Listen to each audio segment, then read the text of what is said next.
Net nebežinau, žinokite, kaip jums viską tai išaiškinti, bet pabandysiu. Garantuotai, gegužės 1 dieną įsigaliojo pridėtinės vertės mokesčio įstatymas. Kaip tą paaiškinti paprastai ir nesudėtingai, net man yra didžiausias rebusas. Kalbu dabar su visais, kurie vykdote kokią nors veiklą. Savarankiškai, turite įmonę, MB, UAB, IDV, tinka viskas. Ir nesate PVM mokėtojai, nes jūsų apyvarta per 12 mėnesių nesiekia 5000. Nuo gegužės 1 dienos turėsite pasižiūrėti, apie tai jau kalbėjau ankstesnėme video, nueikite pasižiūrėkite, kad jau tą ribą skaičiuosime per kalendorinius metus. Ir jūs vis tiek, jūsų pardavimai praeitais metais buvo ten 32 000 eurų ir jums neprivaloma registruotis į PVM mokėtojus tos standartinius normalius.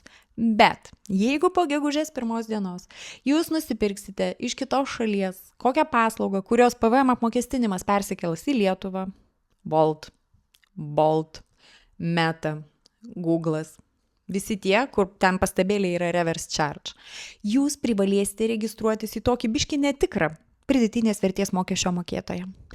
Šitai vadinsis smulkaus verslo schemą taikantis apmokestinamasis asmuo, kuris turi pridėtinės vertės mokesčio mokėtojo kodą.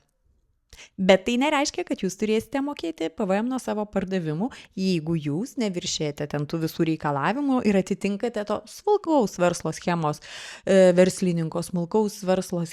verslininko profilį ir jūsų pajamos neviršė 5 arba savanoriškai neįsiregistruojate.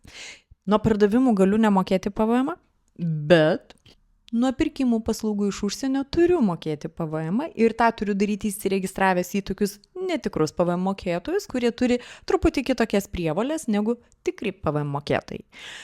Niuansai yra tokie, kad iki šiol mes ką turėjom? Nupirkau, paimkime Facebooko reklamą, tą mėnesį turiu užpildyti FR 0608 ir susimokėti į PVM į Lietuvos biudžeto nuo tų reklamos paslaugų, kurias Facebookas, suteikia Lietuvoje. Nuo gegužės 1 dienos nusipirkau Facebooko reklamą, įsiregistruoju į tuos netikrus PVM mokėtojus, labai tikiuosi, kad VMI pirmadienį arba tai yra pirmą darbo dieną po Velykų jau atidarys visą informaciją savo puslapiuose.